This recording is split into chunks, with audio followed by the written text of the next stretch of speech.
Hello and welcome back once again to the Single Malt Review. I hope you're all keeping well. We are down here in New Zealand as we hurtle towards our scorching summer. It looks like it's about to be. So, we have got today something just a wee bit different. What is it, Dave? We are down in the Lowlands for some Bladnoch.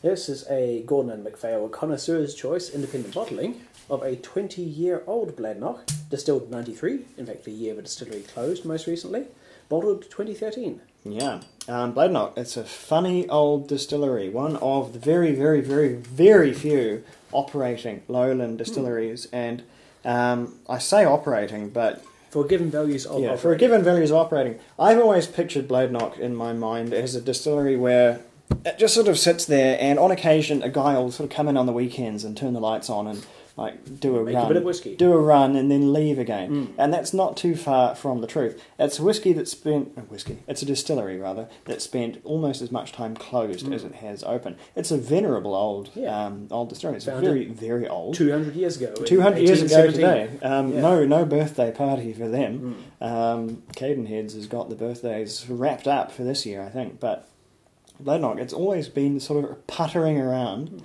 and very occasionally sort of burping out some whiskey. And this is from its time under United Distillers and its astonishingly checkered past. I'll just run down the recent history because it becomes too labyrinthian for me to deal with after a certain point. But from, I'll just have a sneaky look at my computer screen.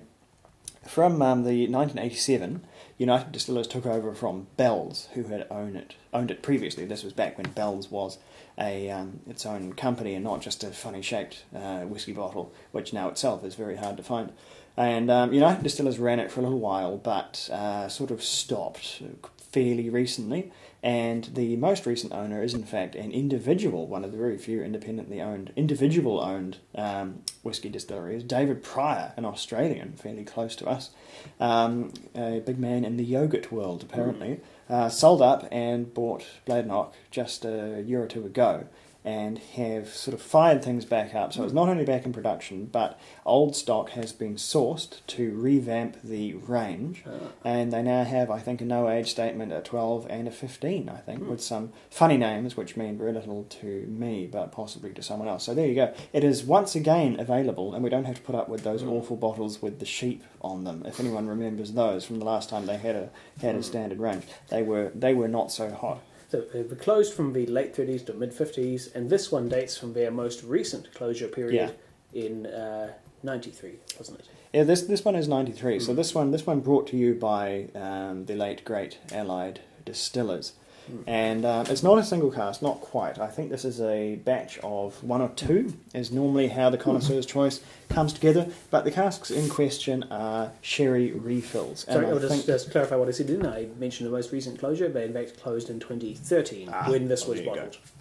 So, as you see, sherry casks, but I'd say second if not third fill there, because that is a very pale whiskey for sherry maturation. They mentioned them being a variety of refilled casks on the label there. So it's very pale for 20-year-old whiskey. Well-worn cask, I think, which probably behooves Bladnoch, because as a lowland, although quite a characterful lowland, it's still very light-bodied, and I think would be pushed over by anything close to a first fill sherry. For lowland whiskey, I usually look for flavours evocative of grasses, seeds, and very light floral. Well, you're going to certainly find the grass in this one. Bladnoch has always been a very grassy, sort of lawn clippings almost distillery, but we'll just have to see. I've managed to pour myself an enormous one here, so never mind. Work to do. So there you go. Yeah, that's like herbal, herbaceous, sort of stemmy cut grass, green flavours. Fresh hay. Yeah. Really remarkably green flavours. I think Bladnoch is maybe as typical of the lowland style as really anything producing out there since ever since Little Mill got hard to find, which is one of the more recently closed lowlands. That I think was maybe the most typical lowland around, unless you could get your hands on Rosebank and perish the thought these days. This one, I think, is second in line for the most typical lowland whiskey, with this massively herbal, massively cut grass. Very subtly sweet, but not hugely honeyed. It's quite... Everything it does is quite subdued. difficult really one to get your tongue around at first glance. So we'll try it at full strength, see what happens. Ooh. That is a very delicate, light but sharply sweet whiskey. It's got lots of that light grassy florals, the typical Lowland character, but then it's a wallop of sweet prickly pineapple and other sharp acidic fruit. Yeah, there's a sweetness up front, but it's very, very quite delicate, quite a sort of diluted sweetness, and then there's this remarkable. You get the old wood from the sherry, and it kind of just winds its way across the tongue in quite a beguiling way for me. It's one of the very few ways that shows that it's aged, because as a 20-year-old whiskey, had you obscured the date from it, I would have said this could be 12 years old. It's a hugely youthful dram, considering how old it is. It's very, very youthful, very, very lively, very fresh. The only way that it gives away its 20 years age, which is not a young whiskey by any means, it's older than we would normally taste here. It's that slightly strange old sherry oak that sort of just persists in the back of the palate. It's a very dry nose, but then when you actually taste it, there's some of that dryness and the typical Lowland characters I've described already, but then that a punchy, sweet fruitiness, satsuma mandarins, pineapples, as I mentioned before. The other thing that I get off Bladnoch and some Lowland whiskies like this with a lot of cask character, and we'll see if this fires anything in your mind, is a real flinty, stony character. There's a mineral quality to them, which you almost never find in other more full-bodied whiskies. It's something you see in... it shares a bit of a kin to some, what we would call here, Wiper or North Canterbury Rieslings. New Zealand produces some really quite good, austere, mineral-driven, dry Rieslings, and it's that sort of, if you're ever in the mood to, say, break open a stone on a riverbed, and you get that particularly flinty, volatile, stony smell, it's quite particular. And I'll forgive everyone that hasn't split a stone open. Someone that plays with rock hammers occasionally, I've probably broken more than most people. But there is a particular mineral smell you get there, and unhelpfully, it's not really hugely on the nose, but it is on the palate here. Yeah, it's very clear on the finish. It's coming very strongly after there's initial first the grassiness subsides, then the fruit comes and goes, then there's that lingering, sort of mineral, rocky. As you say, like the locally made white wines. But it's very, very austere. It's quite buttoned up, and I think we can probably loosen it a wee bit with the addition of water, which at 46% it should be able to take a fair whack off, so I won't be too shy with my addition here. There we go. There we go. Now the fruit, it's busted out. It is out of prison. It is rioting. The toilet rolls are burning. It's all go all of a sudden. That was whiskey that was just waiting for water, as some of these sort of older buttoned up ones are. And now that's really changed quite dramatically. There's sort of fruit salad, a tinned fruit salad in there, more of that pineapple that you got before. Sort of almost a really, really blossomy floral character now. Funny enough, some of the fruit has actually subsided. Now there's huge blossom character to it, sort of an orange blossom, citrus blossom. Very, very floral now, and that over the top of some of the cut grass, which was so dominant before. That water really has transformed things quite a lot. It's transformed the colour as well. You can really, really see the cloud in that whiskey now. Ooh. But it's rather transformed the flavour too, and not for the better. I think what we're getting now, I see where you're coming from there. We're getting a wee bit of funk in the flavour now. It's like the essence of tinned fruit salad.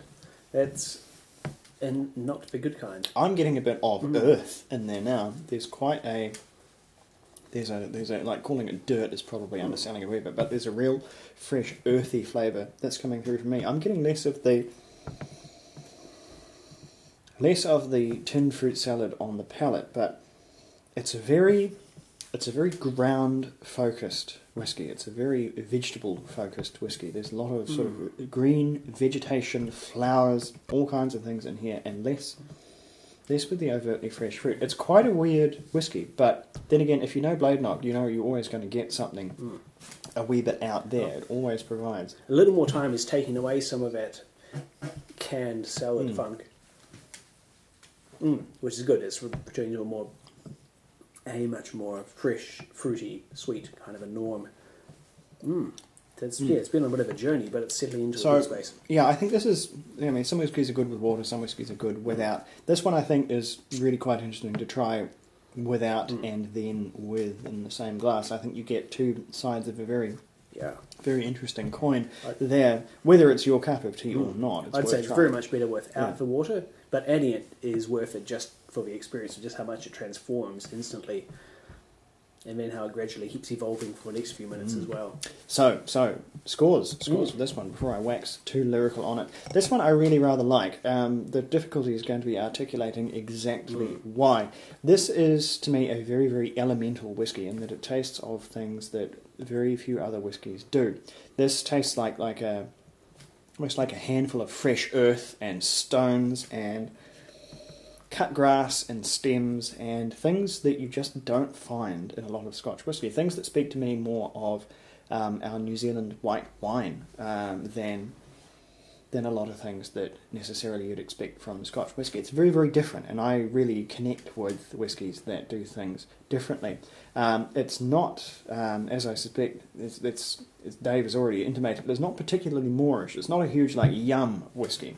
It's sort of more of a head-scratching, this is very, very, very different whiskey, which is really why I come to, well, not single casks, but this is a very, very small batch from Gordon MacPhail.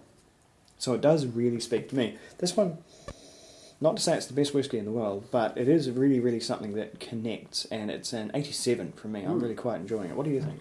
Well, this is a whiskey that works on a lot of levels. It's great for being a well-matured, full 20 years old, but using refill sherry casks, rather less reactive casks. It's kind of a slow burn. It's built up over time. At first, it's a quintessential Lowland whiskey. It's grassy, it's gently floral, it's evocative of hay and straw, but on other levels, it's evocative of much more too. As we've both mentioned, there are local white wines, the minerality, sort of evoking the nuances of very, very mineral-heavy, say, mineral water, or anything else that's grown in that kind of a soil. And it's got both, it's sweet at times, it's dry at times, it does wildly different things if you add water or not. 90 points from me. Wow. That's not where I thought you were going with that one. I thought you were gearing up for a low one. Oh no, this one's delivered. This one has gone straight, all nothing but net for Dave on this one. So yeah, that's a real surprise. I think this one's probably going to be less available rather than more, but it's pretty indicative of what Bladnoch brings, and I think that's proof that Bladnoch really brings something very, very different. If you think you know Scotch whisky, if you tried everything from Highland Park to Springbank, and you want to see something that really might still surprise you, Bladnoch, if you can find it, is one of those whiskies because it is so very, very individual, like few other drams out there. But at any rate, although that said, this is a recent release, so it's worth looking up online if it does pique your fancy.